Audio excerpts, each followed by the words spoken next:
You're listening to the Make Mental Podcast. What's up, Make Mental listeners? I'm Alyssa Herman, former athlete and founder of Beyond the Athlete. If you are a former athlete too, then you know the hardest part of retiring isn't leaving behind your sport, it's losing your teammates. This is why I created The Locker Room, an online community where former athletes rebuild structure, purpose, and healthy competition, all alongside a new team who truly understands them. Make Mental listeners can join free for 30 days. Just use code MAKEMENTAL at the link below to request your spot on the roster.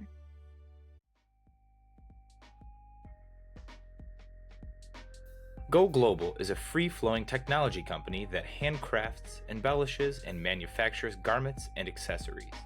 Designed on the principles of people, places, and possibilities, Goe Globel reimagines fashion and is inspired by you, the people of the world. Hey guys, before we dive into today's episode sponsors, I've got a quick favor to ask. If you're enjoying the podcast, learning something new, getting inspired, or even just entertained, take a second to like, subscribe, and share this episode or your favorite. When you support us, we can keep supporting you with much better content, deeper insights, and the stories you actually care about. You deserve quality content that continues to inform, uplift, and connect, and every little bit of your support helps us deliver just that. So please, hit that button, tell a friend, and let's keep building this community together. Thank you.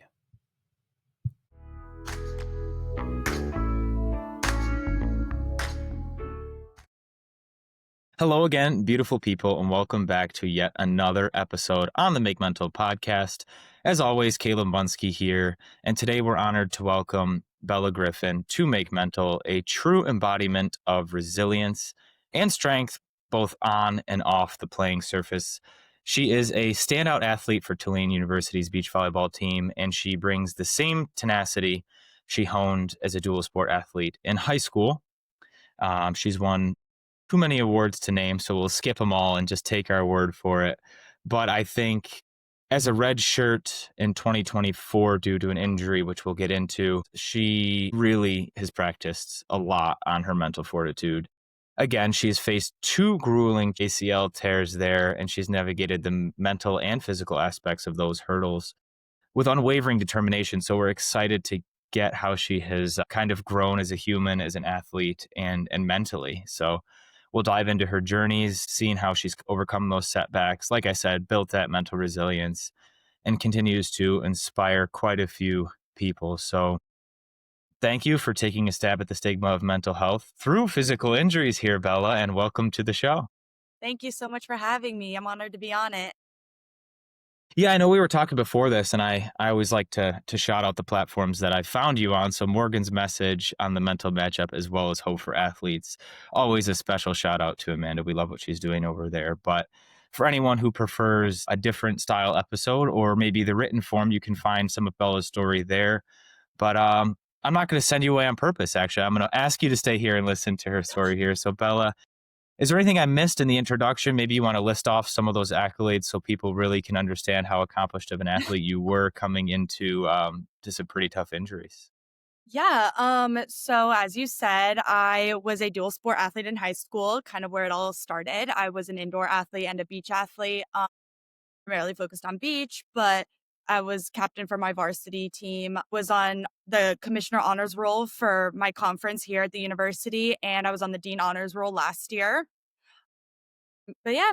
Yeah, again, it's always interesting to me to see that, not that accomplished athletes can't have setbacks, but I feel like the further you go into your sport, I should say the longer you play your sport, when those injuries happen, so much of your identity is tied to what you're doing that it almost hits like a brick wall, right? Like, especially when you're in your upper years of high school, when you're starting to get ready to go to college, like you're excited for the possibility of doing this even longer, right? Or at least having the chance if you're lucky enough. And then bang, you're hit with a setback, when really sports are something that I'm assuming you look to for positivity. So can you walk us through, if you don't mind, we're just going to jump right into it. Can you walk us through that first moment you learned about your ACL tear, or what did that moment feel like? And Yeah.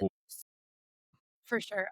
So it was actually really funny because, you know, it happened shortly after summer, and I was actually just coming off of a huge summer high because I had just won the national championship for beach volleyball, which was super exciting. So I was really, really excited coming off of a huge high, was in the middle of recruiting process. And I actually had a beach tournament the next day, but I decided to play in a tournament for my high school. Just it was day 2 of the tournament, nothing crazy, but just something about playing for your high school. It's a lot of fun. And I came down wrong from a swing, landed only on my left leg, knee gave out. And it was weird because I didn't know what had happened at that moment of time. I kept telling myself I just hyperextended it. It was just a hyperextension. So, typically with ACL tears, you hear a pop or, something along those lines. I didn't hear any of that. But I knew something was wrong as soon as I tried to get up and start walking. It just buckle, buckle, buckle. And then it just swelled up, but it didn't swell up as much as I thought. So I truly just thought maybe I just hyperextended my knee and I'd be out for maybe a week, maybe a month. Never in a million years did I ever think it was going to be something as serious as a complete ACL tear. When you figured out it was, what was that initial feeling? I was in the doctor's office and I remember them telling me they did the test, the ACL test. They said it felt loose, but they didn't know for sure because I was guarding quite significantly, and they needed an MRI to confirm it. So I got the MRI and I remember they told me it was a complete ACL tear and I started sobbing. I was like, wow, like, because I think almost for any athlete, an ACL tear is probably one of a lot of athletes' worst fears. I know it was mine. I know my sister went through it too. It was her worst fear as well. It's a lot of athletes' worst fear because a lot of the times it very well could be career ending. So I didn't know what my future was going to look like. I didn't know what was going to happen, if I was ever going to be able to play. I was just so devastated. It Yeah, and it's also a long recovery. really is. It's very long for those who have gone through it or seen someone go through it. And again, it's not to scare anyone that's going through it currently. It's a testament to the courage it takes to want to even get back to normal, like normal walking ability, let alone play a sport again. So, did you know at the time how grueling of a journey it was going to be, or was it more just pure shock and you're like, okay, what now? Yeah, honest knew from, you hear about the stories all the time. I knew it was going to be a long process. I knew it was going to be 9 months to 12, that was going to be the time frame. But I don't think anybody truly knows how like mentally tiring, how physically exhausting. Like that's something you don't know until you've really gone through it. And so I think at the time it was like just shock, disbelief, why did this happen? And then, I think I was ready for the 9 months of PT, but I wasn't ready mentally for it. Yeah, and again, for those who haven't experienced or seen someone go through it, you have to get your knee better before you can even have the surgery. Right. So Exactly. you're spending all this time to then have them take apart your knee again. What was the moment, or I guess, when did you decide that you wanted to buckle up and really give this a shot to come back and play again? Literally, as soon as I found out I tore it, I knew I was going to get the surgery. Like, I was going to get the surgery and I was committing to that 9 months of physical therapy recovery. And honestly, I think I didn't really have a timeline for anything. I was just kind of just like, let's just see where this all goes. But I knew I really wanted to play in college. So I was going to do everything I could to get to that next level, since that was my dream since I was a kid, just starting out with indoor volleyball way back when I was like 5. So Yeah, I think that's incredible that that moment you're like, "Yep, there's no question I'm coming back." I know that's not always the case. There's sometimes a grace period where people are kind of down in the dumps and low on their luck about it. Not to say that you never were, but in the first recovery, obviously, because we know I've kind of broke the news that you've had a second, yeah. unfortunately. In the first recovery, what was the mental toll? Because we've spoken a lot to the physical toll. Yeah. What were those dark times like? And did you have someone to rely on? Yeah, it was a place I told myself I never wanted to be again. I think there's something about having your entire life be centered around your sport, and that's what you're comfortable with, that's what that's what you've been doing for years. So quite literally, when people told me that your life could literally change from one day to the next, I didn't believe it. I didn't think that was a thing. Like, I was like, there's no way. But no, it truly did happen. And I didn't know how to deal with it. I was in the darkest place. I had really bad depression, just was not in a good mindset, didn't know how to get myself out of it. just, and I mean, it was hard because I think for me, athletes, at least kind of what I thought, which is completely incorrect as I found out, is that you have to just figure it out on your own and you have to be stronger than your injury. And, I was worried about getting judged for asking for help or, just simply admitting to myself that I cannot do this alone. And I think that was another thing that I really struggled with and why I didn't, reach out earlier. But it was such a dark place and it just felt like there was no end. I didn't think that there was a light at the end of the tunnel, you know? So, Yeah, it's a long tunnel to look down, obviously, with the timetable for return. Not to say it's impossible. You've beat the odds a couple times here, but for those who don't know, again, I think this is one of those episodes where I might be saying that a lot because you always hear, oh, so and so tore their ACL right, or so and so tore their ACL, but like you see the very beginning and then you see the very end when they come back and you right, applaud them because you should, but you don't. That's that middle period that is so hard because you did have the decision at the beginning to say, I'm going to do this. Let's buckle up. right. Let's get in. And then obviously the moment you're back feels amazing. But how many times in the middle did you want to quit? How many times were you just like, this isn't even worth it? I'm still so young, right? I mean, the average age for an ACL tear, I think, is like 18 or 19, which is still Yeah, young, but you were even younger I than was that. 16. Yeah. Yeah, it was too many times to count. And I think it came to the point too where I didn't even see a purpose of being here, because it was my whole life and then it was just gone. So not only did I want to quit just with volleyball, it's like I think there was a part of me that also just wanted to quit in general. And that was also very hard to deal with because, if anybody that knows me knows that I love, just everything. I love life. So to see my spark completely taken away, like it was scary, not just for me, but like for my family and friends that noticed. But yeah, there were so many times where I just said this really wasn't worth it. But I think it was the thing that kept me going was that by this point, I was committed to Tulane. So I knew that there was something, at the end of all of this. So that was kind of the one thing that just kept me going. It was like, okay, like you get through this, you're going to go play at Tulane soon. It'll all be in the past.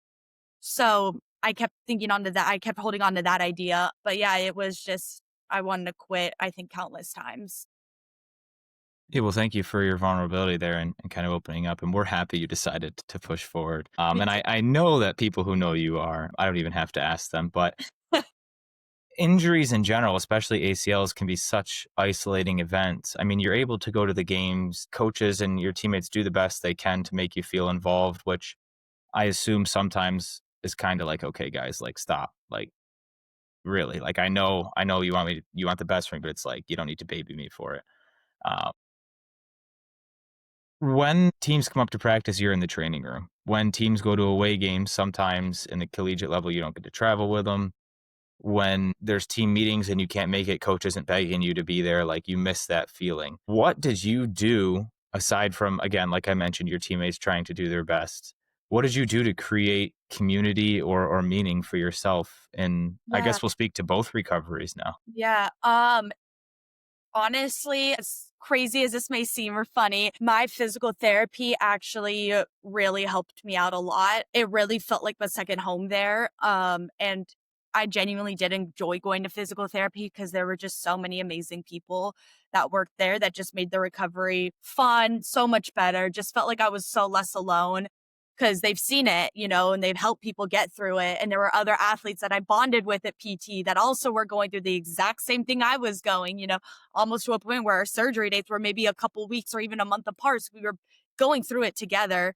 So that really helped, with that. And then I found an amazing group of friends in high school, which I think was such a game changer. And that was just amazing because, it was no longer, just about volleyball. It was like, okay, I have a great group of friends. Like, let's all go hang out. Let's go do stuff other than volleyball. Cause I mean, we were all on this, that I met them through high school in our indoor varsity team, but they did a really good job on like, doing things outside of that. So between physical therapy and my friends, like it really just made it a lot better towards the end. Yeah, at 16, 17 during this recovery, I guess you had a unique experience to find yourself outside of sports earlier than most people. For sure. even earlier than most people who stop playing sports after high school, because that's like junior into senior year, if my timing is correct with age. What did you learn early on about yourself outside of sports that's kind of helped you to this point? I think I had a really obviously, it was a lot of self-reflecting, but I kept telling myself that I not only am I an athlete, but I'm a student, and I think that's something I really overlooked, is that grades being a student is a huge part of being an athlete. I told myself over and over that, I'm a friend, I'm a daughter, I'm a sister, like there were so many other qualities in my life other than just being an athlete, but it took me, going through this recovery to really realize that and let it fully sink in because, in my perspective, I was just an athlete, that was it. Right. But I kind of changed my whole focus around and like, I use this as an opportunity to strengthen my relationships with my friends, with my sibling. Like me and my sibling got so much closer because of it. I really was able to really, really lock in on schoolwork and put a lot of my time and energy on that, which was also, I kind of use it as a positive distraction. Um, and that was all the first one. The second one, I learned even more, but I just had to reshift my focus a little bit. Yeah, I think the key point there is naming the other versions of yourself, naming those identities that aren't tied to what you do. And I think that's also an important distinction. It's not who you are, it's what you do. You're Bella, so many things. And volleyball is one thing you do. Being a student is one thing you do. Being a daughter, a sibling. I mean, you name so many things. They're all things that make up you, but they're just things that you do. They're not solely you. I mean, there's such a colorful wheel of things that you could put together that make up you as a person that when you do one of them for so long, it should take up a big sliver in your wheel. But when that color is gone, when your ACL tears, when you face some adversity, you have to rely on 30, 40 other For things sure. that you've ignored for so long. What's the biggest other piece to your color wheel, as I've put it, that you relied on the heaviest? That's a good question. I think, I don't think there was anything in particular that I focused more on. I think it was more so just the totality of everything. But I think the biggest one that kind of took over now that sports was gone was schoolwork. Schoolwork and physical therapy, like those were like my two main focuses. And I was super like that was my where my head was at, just going to PT, showing up, getting my stuff done, going to school, studying, getting my stuff done, start applying, writing my personal essays for college, all of that stuff, that took up a lot of time. So those two kind of took the place of athletics for a while. And, that just became my new life. And honestly, I loved it because it just gave me so many other perspectives. But, as you said, as one goes away, other ones have to kind of step up. Yeah, from the sounds of it, and forgive me if I'm wrong, but it sounds like the first time you experienced this injury, it helped you paint or color in the other pieces Like, of that wheel. Let's fast forward to the second one here. I know it's kind of a hard transition, but here we are again. And I'll let you tell that story, but I think it was recently after you had come back from the first. So can you fill us in on the second ACL tear, the timing, and then again maybe what pieces of that wheel you relied on?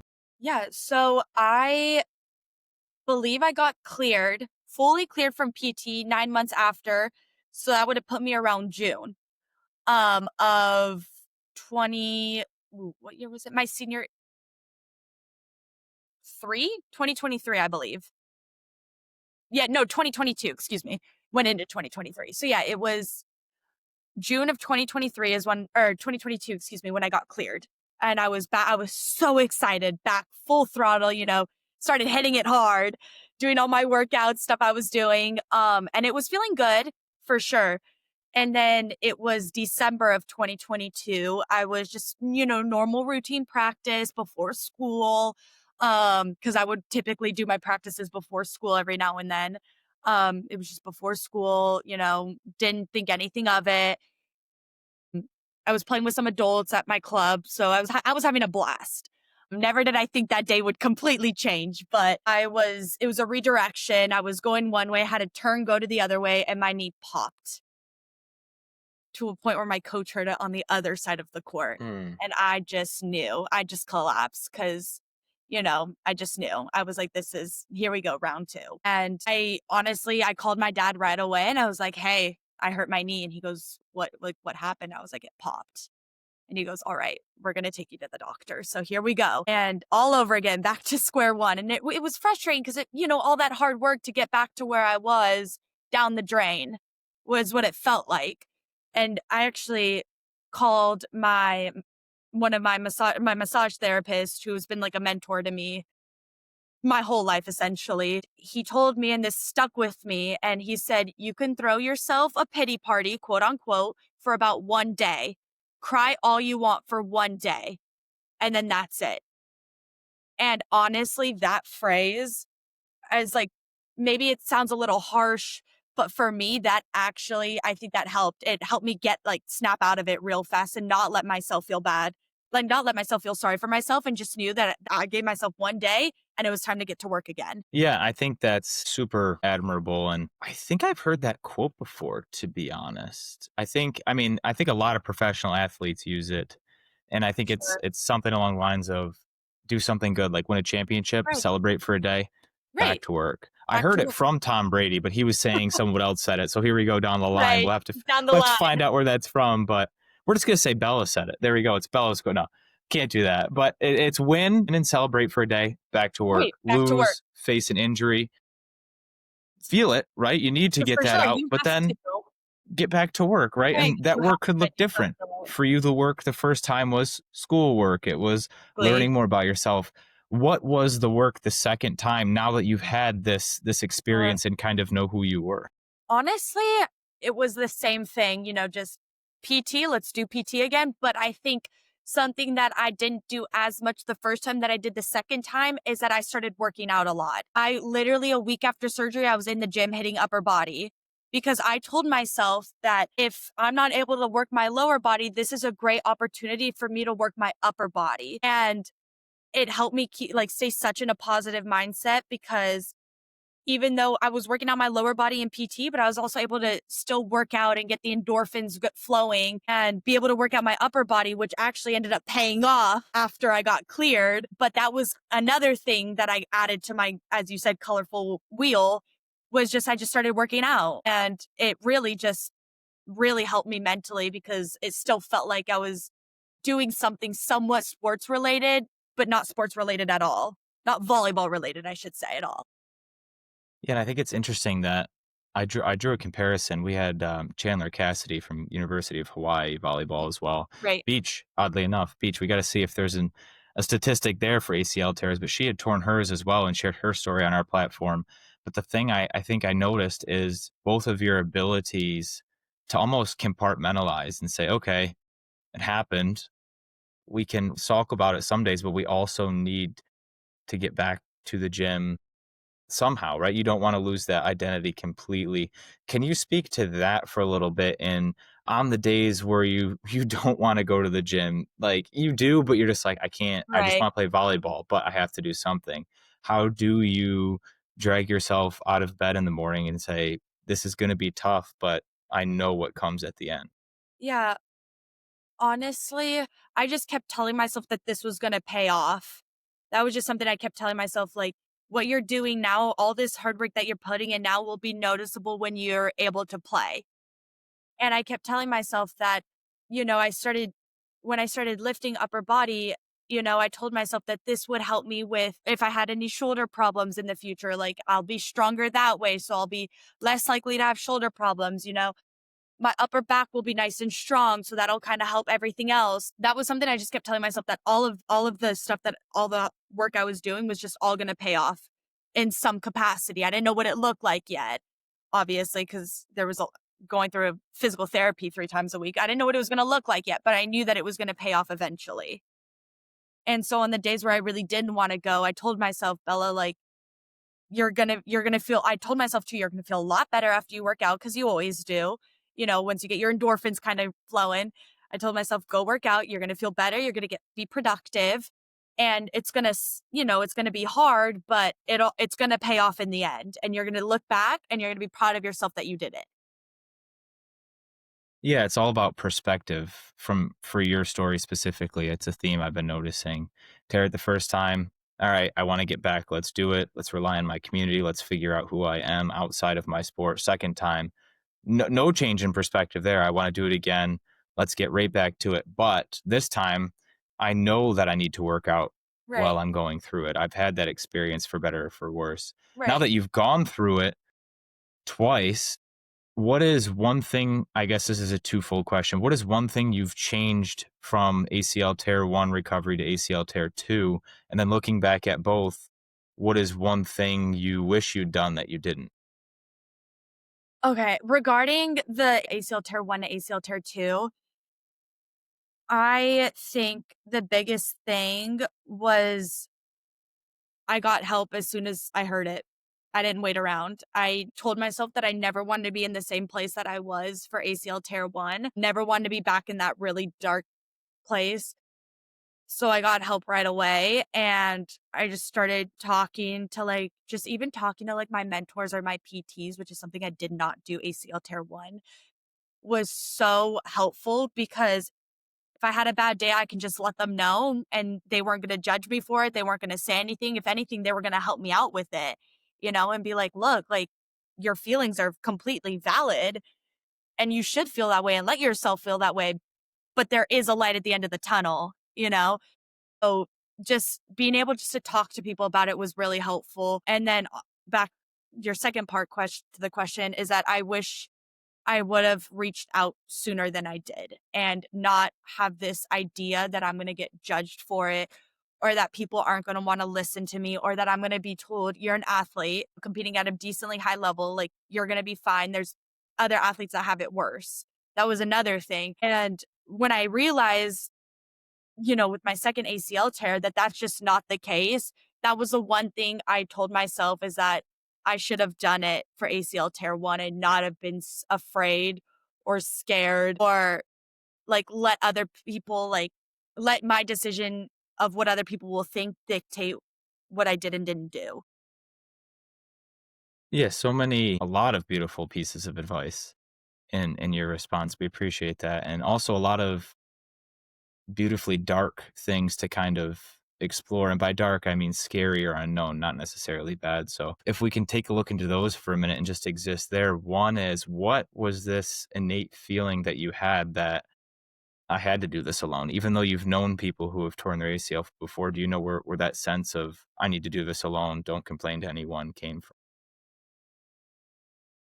I don't I wish I fully knew where it came from. I just think that in growing up in the athletic world, especially because I always competed at a pretty high level, even when I was younger playing club volleyball, I never really heard anyone speak about their mental health. That wasn't really like a thing that you heard frequently. Even like with professional athletes, like it wasn't as big as it is now, and I'm so thankful that it has gotten very big now. But at the time, growing up, you didn't really hear that. And I think it was just like, oh, like everyone has their struggles, just nobody talked about it. They must have figured it out on their own. I think that's kind of how I perceived it. And especially just being in high school, it's like I also didn't have the resources that, for example, I do here. I didn't have a behavioral health specialist on hand, so it was almost one of those things where it was just like, you just kind of got through it on your own. Like, you didn't really hear people talk about it. Um, it wasn't big. Like, you'll be fine. You'll figure it out. And that's I think that's kind of like where my head went, where it was like, well, this happens to pro athletes all the time, and they're not really talking about it. So I just gotta figure it out for my own. Yeah, I appreciate that perspective. And I couldn't agree more that maybe one, the resources were not and maybe still aren't available at that young of an age for whatever reason. I mean, they are expensive, but they also, it's a totally different rabbit hole we won't go down right now. But and secondly, I think you're right in the sense of you don't have as much playtime as you want. Okay, you have the capability to work harder. You have the capability to make the change. Even if you don't get more playtime, you're going to improve, right? Because the starting players are here. you're here, well, they're getting better as you are, but you're still Right. getting better, right? Right. Improvement is For different for each player. But in order to do that, it's always you can get better, you can play harder, you can exercise. It's you. The only time we talk about the team is when the game's happening or when we're at practice. It's, oh, what can I do to get better? Oh, it's you need to work on this, this, and this. It's not, hey, you need to work with your teammates well. You need to, right? It becomes individual when you talk about recovery, when you talk about advancing yourself. But when success happens, it's always, oh, the team did great. Right. So I think from that aspect, we can flip the narrative and say, like, oh, you're injured, but your teammates can help, right? Like Right. you can, I guess if you want to stick on the U train, you can contribute more to the Right. team in different ways, right? So I think when you look at it from that 100%. lens, you're totally right. Second, I would like to dive into the imposter syndrome that you kind of hinted at a little bit of other athletes have it worse, or I Right. do play at a high level. Why am I complaining? Right. I feel that to certain extents in my life, and I think everyone does, right? But what did you do to squash that imposter syndrome and say, like, yeah, other people have different injuries, but my feelings are still completely valid and hurt a lot? Yeah. Honestly, I don't, as I said, I wish I could exactly pinpoint exactly what it was, but I think it was just being able to talk to other people and, realize even just because I mean, my physical therapist, they saw a lot of different athletes come in and out, a lot of different age groups come in and out with different, all array of injuries. And, it was very much, I think going through recovery when I was talking to them about it, it was never like, well, this person XYZ. It was always just very focused on me and how I was feeling. And I think that was something that kind of really stuck with me and struck home is that it's like, yeah, like everyone goes through their stuff and no injury is worse than the other, because it's hard mentally and physically for everybody, regardless of the injury. And so I think it was just realizing that, it's like everyone's going to go through something slightly different or completely different, even like ACL tears, it's like, for example, like with me and my sister, we both went through very different things mentally and physically, but we had the same injury. So I think realizing just through like talking and communication that injury is never going to be the same from person to person. It's always going to be different. And I think that was something that helped me realize like, yeah, like people may have it worse, but also how I'm feeling is valid because, people have told me that I'm like, my feelings are valid. And, they want to listen and they want to help, even though someone may be going through something different than I am, but same thing. The person that's going through whatever, their feelings are completely valid and completely heard. So it's just that was something that I think just through talking with people that it was like, no, like how you feel is valid regardless of what's going on in the world around you. Like how you feel is how you feel. And I'm not going to take that. And people didn't take that away from me. They didn't take away how I was feeling. If anything, they, was like their feelings are valid. Like you have a right to feel this way.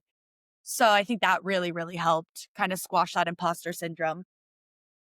Yeah, I love that. Thank you again for sharing that, because I think whether it is in an injury and the feelings we get from that, or when we underperform on a game, or even honestly when we perform well and are like, why the heck was I the one to get the winning goal? Because Right. like that feeling, you want to soak it up, right? You want to be interviewed, you want to celebrate afterward, but it's also like that could have been anyone else on the team. Why was it me? When can I just pass the camera on to someone else? Because that gets exhausting. But to relate that to mental health, it's like I face anxiety, you have anxiety. Right. The feeling is the same. The reasons Right. we face them are so different, even though we're both Exactly. athletes. Depends Right. on the sport, depends on the life circumstances. I mean, in an infinite number of reasons. But to use one of your quotes on the mental matchup, you said, "When we open up about our mental struggles, we create space for others to do the same.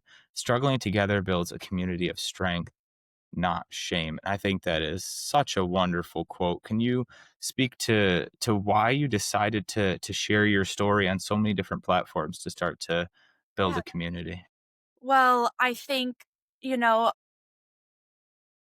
I think that there's something to be said about hearing, athletes that are not necessarily just professional athletes, but also collegiate athletes and even high schoolers share their story because I think it helps connect people, because for example, like you hear about the stories of professional players, but I don't know, like for me personally, I was like, I can't fully relate to that because they're a professional and I'm in high school still, per se.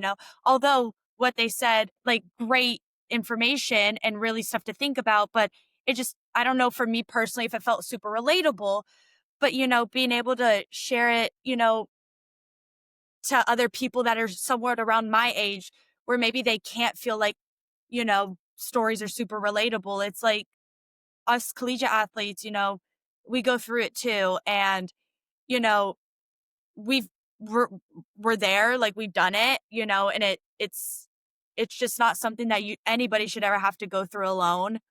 And I think it's just so important to have other people also realize that there is a community out there that wants to listen to you and like wants to help in any way, shape, or form that they possibly can. And that it's like, it's okay to be scared or it's okay to just be so, just be in the unknown. But it's that there's resources out there and there's people out there that want to help in any way that they can.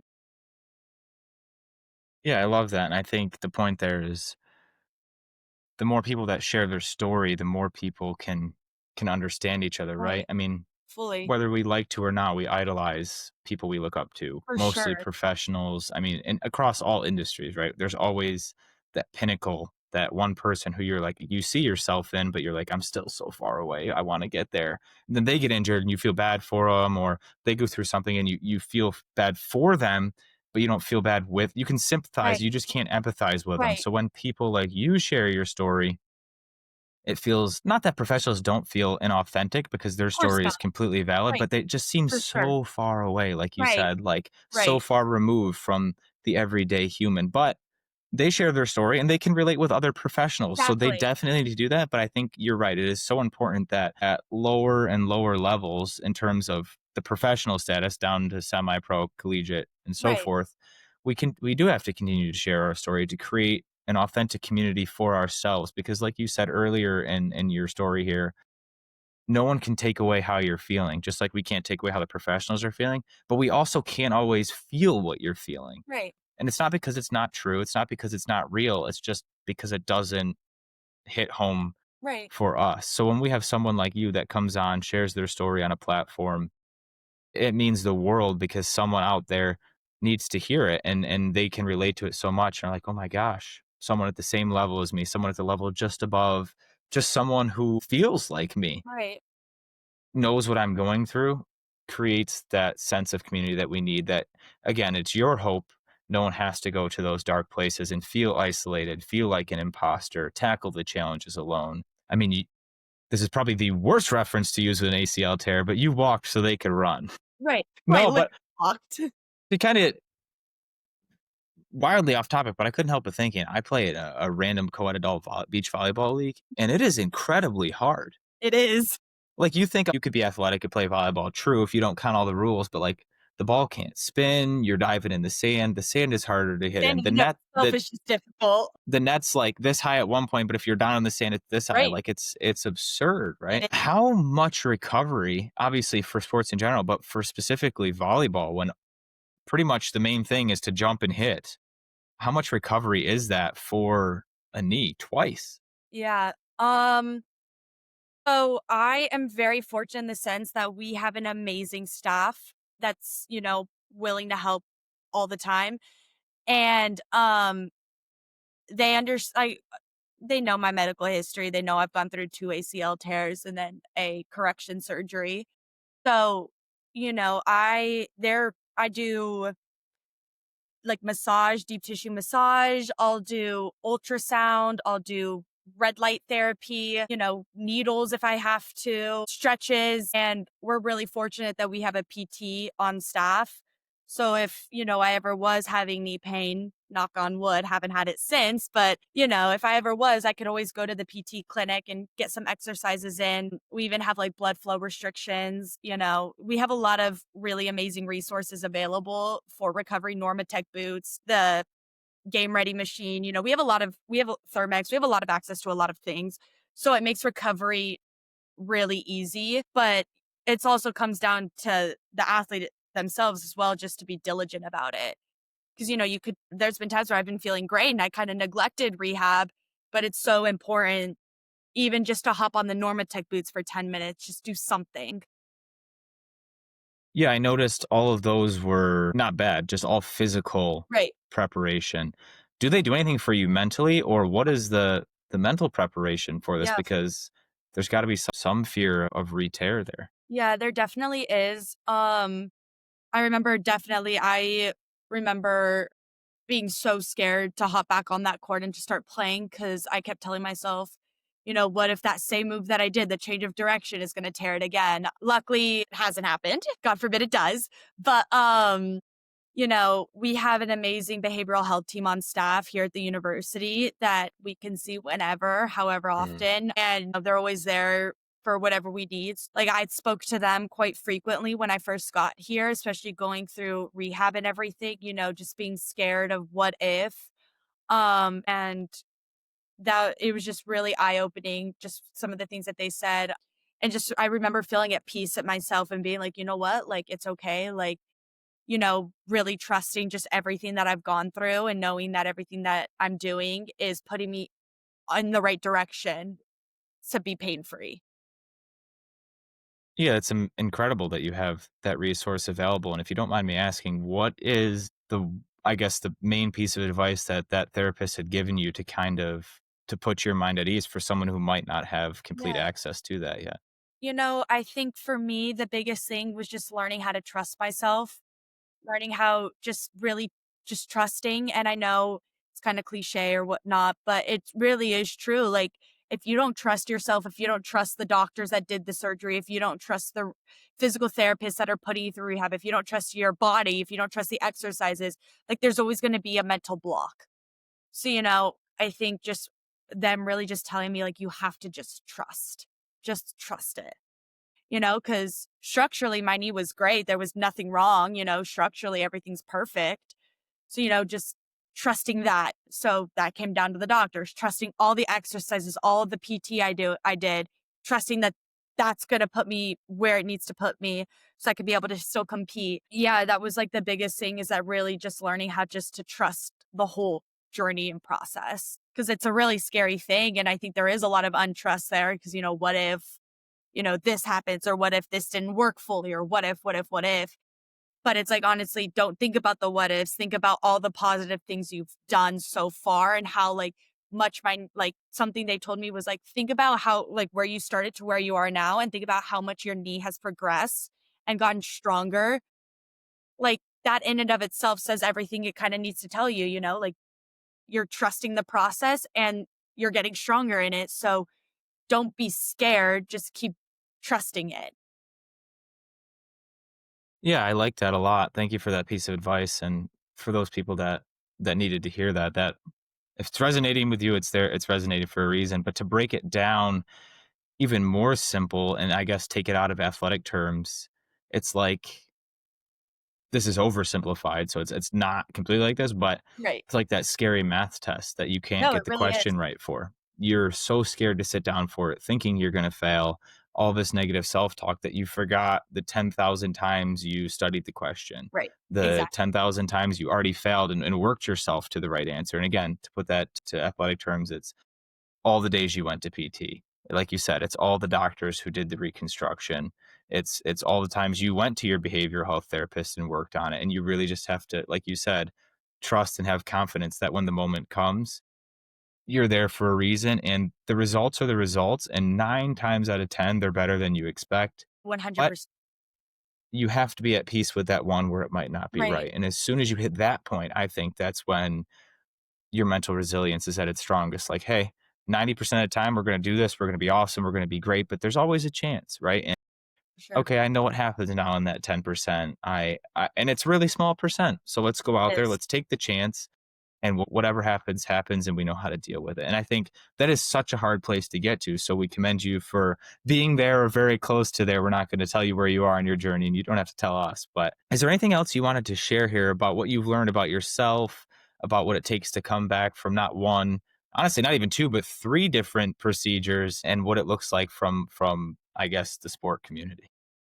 Yeah, I think the big thing is that there are people that want to help you, and it's like you do not need to go through it alone, no matter how much you think you may have to, you really don't. And that was something I definitely learned the hard way, but I learned it and I'm forever grateful that I went through everything that I went to because I definitely would not be as mentally resilient as I am now. But yeah, I think that's the biggest thing is that the two big things that, I tell people, are like the two big things that I really stand for is that you're so much more than just your sport and that you have a whole identity outside of just your sport or just being an athlete. You just kind of have to look for them. And it's that it's okay to ask for help and you're not going to get judged for it and you're not going to get ridiculed for it. And people aren't going to tell you your feelings aren't valid because they're completely valid. And that there's people out there that will help you and will listen and they're in your corner. They're supporting you through all of this. So that's just like the two big things I think that like I have learned through this whole process. Yeah, and if there is people telling you those things that your feelings don't matter, that you need to do it alone, talk to someone else, please. Right. Like Literally. you don't need to cut these people out of your life if they're important to you, but Right. they might not be for you in this chapter, in Right. this moment of your life. So Right. if you do need someone to reach out to, you can always reach out to us here at the platform. And I think I do speak for Bella as well when you could say you can always shoot her a DM and we'll direct you guys to some people that we know who can help and that are willing to help and honestly have the skills and knowledge because as much as I think it's admirable for everyone to want to help, there's a lot that goes Yes. into Truly. each individual, but just the general process specific to sports injuries, but also anything, right? Like a sports injury is different from a car accident, from anything. But like we said, the injuries may be the same. The reasons we got them and the reasons we need help are different. So if you're listening to this and you need help, please reach out. We will direct you to the right person if we can't help ourselves, or at least to someone who might know the right person. I think there's at least one of us that wants to help you. But are you ready, Bella, for the last scary question here I'm on the Make ready. Mental podcast? All right. So all those who listen to our podcast know what's coming. But Bella, if there is one person in the entire world who needs a hug from you right now, who would you give it to? I would give it to my sister. 100%. She actually just is coming back from her ACL tear and she's navigating, coming back as being an athlete and, just having to deal with, maybe having her skill set not be exactly where she wants it to be and not to where it was before. And, it's hard to just give yourself grace. And I think that's really big, that's one of my mottos that I live by is just give yourself grace. Because truly, it's true. You do have to give yourself grace. And I think she's really kind of trying to navigate that. So if I could give anybody a hug, it would so be my little sister because I think, I just would love to just tell her it's all going to work out and it's going to be okay. And this is just a part of it and it sucks, but it's a part of it and it's going to blow by. And then when it does, you're going to look back and realize like, wow, like I needed to go through that to grow as a person and as an athlete. But that would be the one person. Yeah, I love that so much. And again, I think I say this every episode. I just need to like cut the beginning and cut the end, or just before the end, I guess. But I'm always so interested to see and hear why people give hugs to who they do. And I know your sister really felt that, and she'll appreciate that when this episode comes out. But that does wrap up our episode today on Make Mental, and that was an incredible conversation, Bella. Thank you. Of course, thank you for having me. The courage that you share on your journey, not with one ACL tear, but two, and then the reconstructive surgery, the emotional, mental, physical challenges that come with them. I know has left me in awe, but I'm sure all of our listeners as well. But to all of our listeners, I think Bella's story could serve as a call to action. Whether you're an athlete recovering from an injury, a student facing pressure, or someone just trying to find your way, Bella has reminded us that your voice matters. So share your story, lean on your community, and let's keep building a world where mental health is met with support and not stigma. So Bella, thank you for opening up and inviting everyone to this call to action. And we are so excited to see what you do, not only with the rest of your career at Tulane, but with the rest of your professional career as well. So thank you one last Thank you. time. No, thank you for having me.